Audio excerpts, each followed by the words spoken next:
Novianingsih, peserta PPG dalam jabatan Batch 3 tahun 2025, Kementerian Agama, Bidang Ilmu Pendidikan Agama Hindu, LPTK Staf Negeri Empu Keturan Singaraja, siap melaksanakan ujian kinerja, praktik pembelajaran di SMP Negeri 6 Denpasar. Praktik pembelajaran dilaksanakan di kelas 93 dengan materi Wedangga.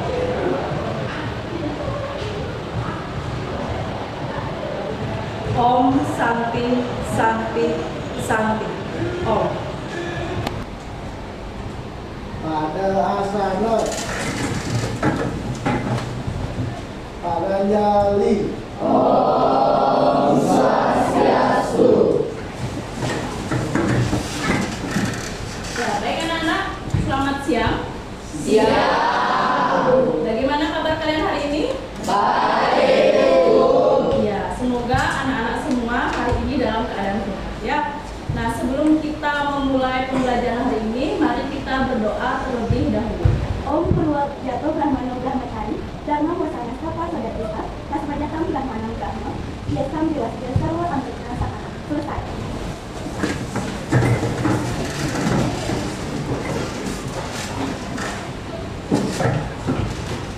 Lanjutkan dengan presensi ya.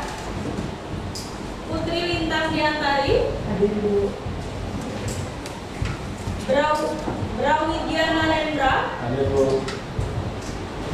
Hari ini semua hadir ya anak-anak?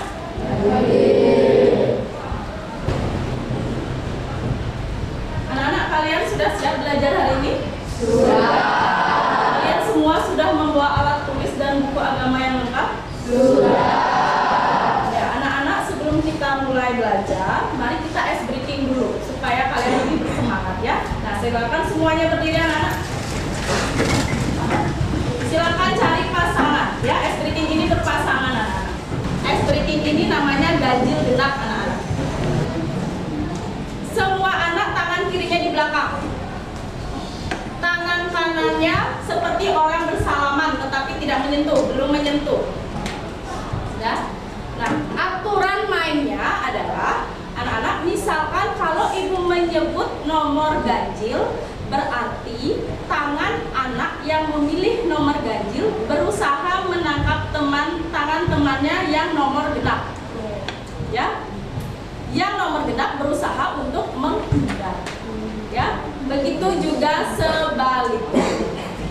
Ya, paham ya? Nanti ditariknya jangan keras anak-anak ya.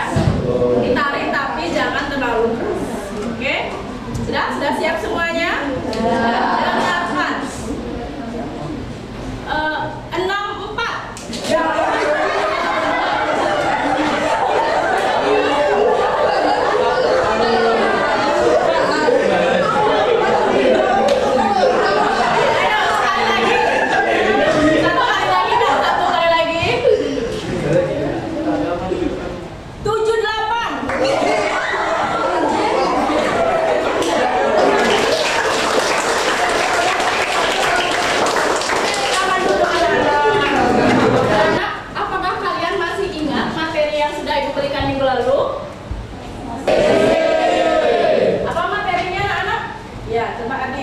Materi minggu lalu, Ibu menjelaskan pengertian Wedangga dan bagian-bagian Wedangga. Ya.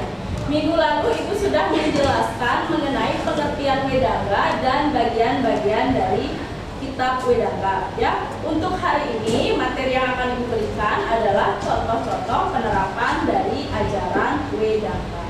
Ya. Nah, sebelum Ibu masuk ke materi, Ibu ingin mengetahui dulu pengalaman kalian. Ya. Nah, anak-anak, apakah di sini anak-anak pernah mengikuti kegiatan pelaksanaan IAR-nya?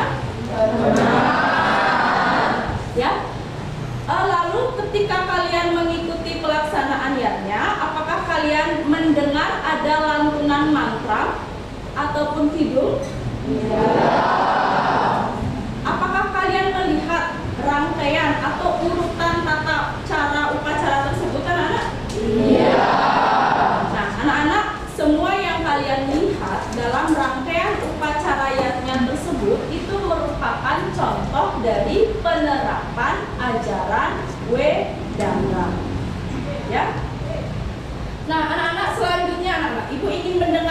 pendapat kalian tentang pertanyaan ini, ya. Nah, perhatikan pertanyaan di depan anak-anak. Nah, di sini ada pertanyaan. Ibu ingin mendengar pendapat kalian tentang pertanyaan ini, ya. Mengapa umat Hindu harus memahami aturan atau tata cara yang benar ketika melaksanakan upacara yajna? Menurut kalian bagaimana? Siapa yang bisa menjawab? Oh ya, silakan Leni. Agar upacara yajna dapat berjalan dengan baik sesuai dengan ajaran Weda dan tujuan dari nilai spiritualnya dapat tercapai. Ya, jawabannya bagus ya. Mengapa umat Hindu harus memahami aturan atau tata cara yang benar ketika melaksanakan upacara yajna agar pelaksanaan upacara yajna itu sesuai dengan ajaran Weda dan tujuan spiritual dari upacara tersebut dapat tercapai. Ya, bagus Leni. Lalu yang kedua anak-anak, coba kalian perhatikan pertanyaan kedua. Coba anak-anak bayangkan jika umat Hindu melaksanakan upacara yajna tanpa ada aturan yang jelas, kira-kira apa yang akan terjadi?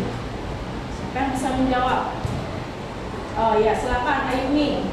Kalau menurut saya, Ya. upacara yajna akan menjadi kacau, tidak berjalan dengan baik, bahkan makna dari upacara tersebut menjadi tidak sesuai dengan ajaran Weda. Ya, makna dari upacara tersebut tidak akan sesuai dengan ajaran Weda. Itu yang terjadi apabila yajna itu dilakukan tidak sesuai dengan ajaran Weda. Nah, anak-anak, dari pertanyaan yang Ibu berikan tadi, di situ kita bisa lihat anak-anak bahwa pelaksanaan yajna itu tidak bisa atau tidak boleh dilakukan secara sembarangan. Pelaksanaan yajna itu harus dilakukan sesuai dengan aturan yang terdapat di dalam kitab suci Weda. Nah, anak-anak, aturan-aturan tentang pelaksanaan yajna itu terdapat dalam sebuah kitab yang disebut dengan kitab Wedanga. Ya. Yang khusus membahas tentang tata cara upacara yajna itu adalah Wedanga pada bagian kalpa. Ya. Nah, anak-anak tadi dikatakan di awal, hari ini kita akan mempelajari contoh-contoh penerapan ajaran Wedanga. Nah, apa tujuan kalian mempelajari materi tersebut? Tujuannya adalah anak-anak, supaya anak-anak mampu menganalisis bagian-bagian dari kitab Wedanga beserta fungsi utama dari kitab Wedanga tersebut. Lalu tujuan yang kedua, supaya anak-anak mampu menganalisis apa saja contoh-contoh penerapan ajaran Wedanga dalam kehidupan sehari-hari. Ya, jadi itu dia tujuan pembelajaran kita hari ini. Nah, anak-anak, aktivitas yang akan kita lakukan hari ini adalah sebentar akan Ibu bagikan kalian lembar kerja, di mana lembar kerja tersebut berisi sebuah masalah yang harus kalian cari solusinya. Nanti sebelum Ibu bagikan itu, anak-anak menonton dulu sebuah video, di mana video itu menampilkan contoh-contoh dari penerapan ajaran Wedanga. Ya, nah silakan kalian simak dengan baik. Dalam ajaran kita Om Santi Santi Santi. Ya. Nah, itu dia anak-anak ya, contoh penerapan ajaran Wedanga. Nah, sekarang kita lanjutkan anak kegiatan selanjutnya, yaitu mengerjakan LKPD. Ya, kalian akan Ibu bagi menjadi 6 kelompok. Ya, sekarang silakan dicari kelompoknya masing-masing anak-anak. Duduk dengan kelompoknya masing-masing. Membentuk kelompok, duduknya membentuk kelompok. Duduknya membentuk kelompok.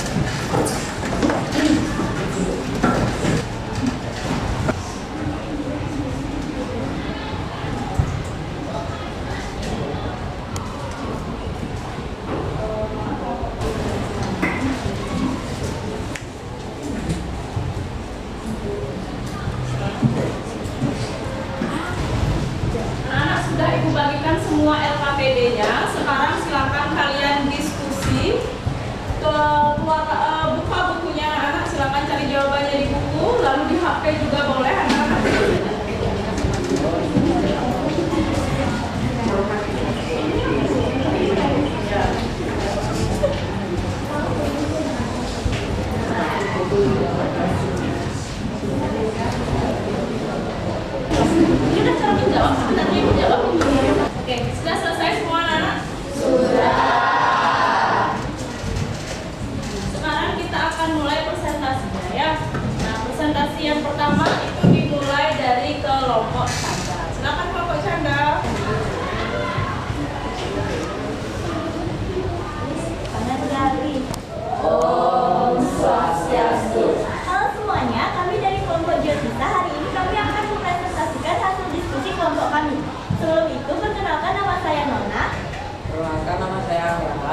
Perkenalkan, nama saya Bagas. Perkenalkan, nama saya Nepal. Perkenalkan, nama saya Mira.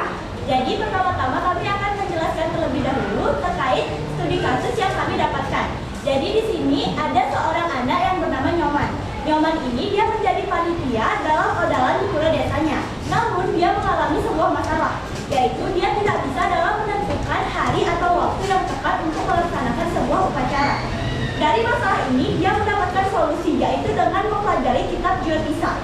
Dari mempelajari kitab Jyotisa ini, membaca, mencatat, latihan, dan bimbingan dari guru, akhirnya ia bisa dalam menentukan hari atau waktu yang tepat untuk melaksanakan upacaranya. Dari keberhasilan Nyoman ini, teman-temannya jadi termotivasi untuk mempelajari kitab Jyotisa agar bisa mengatur upacara yang akan datang di masa depan. Lalu dari masalah tersebut muncullah beberapa pertanyaan. Pertanyaan yang pertama, apa masalah yang dialami Nyoman sebelum belajar kitab Jyotisa? Jadi masalah yang dialami itu adalah dia tidak bisa dalam menentukan hari atau waktu untuk melaksanakan upacara karena ia belum memahami seluruhnya. Kemudian pertanyaan kedua, bagaimana Nyoman menyelesaikan masalah tersebut? Jelaskan langkah-langkah yang ia lakukan. Langkah-langkah yang ia lakukan adalah dengan mempelajari isi kitab Jyotisa, mulai dari mencatat tanggal dan jam yang sesuai, serta memahami cara untuk menentukan hari baik. Dengan latihan dan bimbingan guru, akhirnya Nyoman bisa menentukan waktu upacara dengan benar. Selanjutnya, pertanyaan yang nomor 3 akan dijelaskan oleh Anggraha. Baik, terima kasih kesempatannya. Pertanyaan ketiga yaitu, mengapa kitab Jyotisa penting digunakan sebagai pedoman untuk menentukan waktu upacara? Kitab Jyotisa penting digunakan sebagai pedoman untuk menentukan waktu upacara karena berisi pengetahuan tentang perhitungan kalender, penentuan hari baik atau muhurta, dan waktu yang tepat untuk melaksanakan upacara. Dengan kitab ini, upacara rakyatnya bisa dilakukan sesuai ajaran agama Hindu sehingga lebih suci, teratur, dan bermakna. Selanjutnya akan dijelaskan oleh Bagas. Baik, terima kasih atas waktunya. Pertanyaan keempat adalah, apa manfaat belajar bersama teman dalam mempelajari kitab Jyotisa? Jadi manfaat mempelajari Jyotisa bersama teman-teman adalah membuat perhitungan waktu dengan lebih mudah, dapat berdiskusi dan saling membantu, memahami cara menentukan hari baik, serta berbagi pengetahuan sehingga semua bisa lebih percaya diri dalam mengatur waktu upacara. Selanjutnya dijawab oleh Nepal. Baik, terima kasih Bagas. Soal yang nomor 5, jika kamu menjadi pembinaan, strategi apa yang akan kamu gunakan untuk agar semua siswa bisa menentukan waktu upacara dengan tepat? Jadi, jika kami menjadi pembinaan, kami akan mengajarkan cara membaca kalender Hindu secara bertahap, memberikan contoh nyata perhitungan hari baik, lalu mengajak siswa berlatih dalam foto. Kami juga akan memberikan tugas praktik menentukan hari baik untuk sebuah upacara agar mereka benar-benar paham dan terbiasa. Soal selanjutnya akan dibacakan oleh Mira. Terima kasih Eva. Jadi kesimpulan kami mengenai kitab Jyotisa adalah kitab Jyotisa memiliki peranan penting dalam ajaran agama Hindu sebagai penentu hari baik dalam upacara. Dengan melaksanakan ajaran Jyotisa, umat Hindu melaksanakan upacara dengan tepat waktu. Baik, sekian presentasi dari kami. Kami persilahkan bagi kalian yang ingin bertanya maupun memberikan saran. Ada yang bertanya untuk kelompok Jyotisa? Ya, silakan. Izinkan, perkenalkan nama saya Dipo dari kelompok Jyotisa. Izin bertanya, menurut kalian, mengapa generasi muda itu perlu mempelajari ajaran Jyotisa? Baik, terima kasih Dipo atas pertanyaannya. Jadi menurut kami, kitab Jyotisa itu baik untuk dipelajari bagi generasi muda agar kita itu tahu betapa pentingnya waktu. Dan jika kita mempelajari kitab Jyotisa itu, kita jadi tahu bahwa waktu itu sepenting itu. Dengan kita juga bisa lebih dekat dengan Tuhan, terus menghargai alam semesta, dan kehidupan kita itu jadi segar. Bagaimana itu?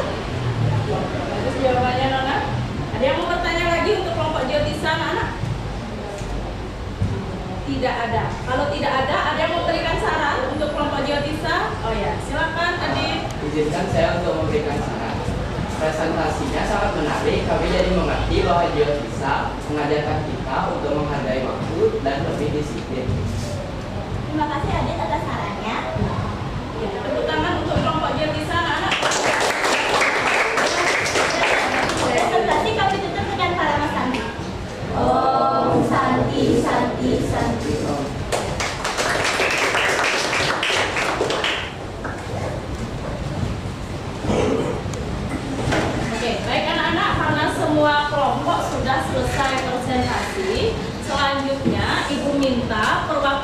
dari masing-masing kelompok itu memberikan pemahaman tentang Wedangga dengan menggunakan kalimat dan bahasanya sendiri. Ya, nah, Ibu mulai dari kelompoknya Intan. Ya, silakan Intan. Dengan mempelajari Wedangga, umat Hindu dapat membaca, memahami, dan melaksanakan ajaran Veda dengan benar dan penuh bakti kepada ide seni menulis. Ya, bagus ya pemahamannya ya dari kelompoknya Intan ya. Nah, selanjutnya setiap kelompok sekarang mengevaluasi kelompok lain yang sudah presentasi. Ya, nah evaluasi ini dimulai dari kelompoknya Narendra ya. Sangat baik, penjelasan materinya jelas dan mudah dipahami, dan kalian juga kompak, percaya diri, serta mampu menyampaikan isi materi dengan bahasa yang sederhana sehingga teman-teman lain bisa mengerti. Untuk kekurangannya, mungkin masih ada beberapa bagian yang bisa ditingkatkan, misalnya dalam penguasaan materi agar lebih mendalam, serta bisa ditambahkan juga contoh yang lebih banyak agar penjelasannya lebih nyata dan menarik. Mungkin untuk sarannya, terus pertahankan semangat dan kompakan kelompok kalian, serta latih lagi cara penyampaian agar lebih lancar, dan jangan lupa memberikan contoh yang dekat dengan kehidupan sehari-hari supaya presentasi semakin hidup dan bermakna. Terima kasih kelompoknya Narendra. Ya, anak-anak hari ini Ibu akan memberikan soal evaluasi. Soal ini akan Ibu kirim di grup WA kelas dan akan kita bahas di pertemuan berikutnya. Ya. Anak mengenai materi Wedangga. Ya. Jadi kesimpulan untuk materi Wedangga.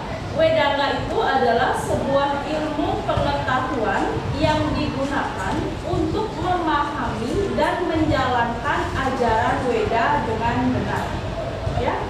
Dengan Wedangga, umat Hindu juga diajarkan untuk selalu hidup disiplin dan tertib dan selalu mendekatkan diri dengan Tuhan. Ya. Nah, anak-anak sekarang mau bertanya, apa kendala pembelajaran hari ini yang kalian alami? Oh iya, silakan kita. Kami sering bertukar antara siksa dan canda. Nah, penjelasannya agak mirip. Kendalanya berarti kurang memahami atau kurang memahami ajaran siksa dan canda.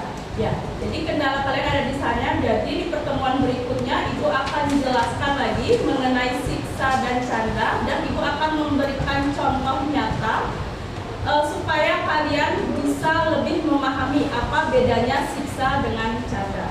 Ya, sebelum Ibu keluar materi hari ini, Ibu ucapkan kepada semua kelompok yang sudah presentasi dengan baik. Ya, semoga apa yang Ibu ajarkan hari ini bisa bermanfaat dan anak-anak bisa terapkan pada kehidupan sehari-hari. Ya, terima kasih juga Ibu ucapkan kalian sudah mau disiplin mengikuti proses pembelajaran hari ini. Ya, nah anak-anak, karena pembelajaran hari ini sudah selesai, mari kita tutup dengan karamosana. Pada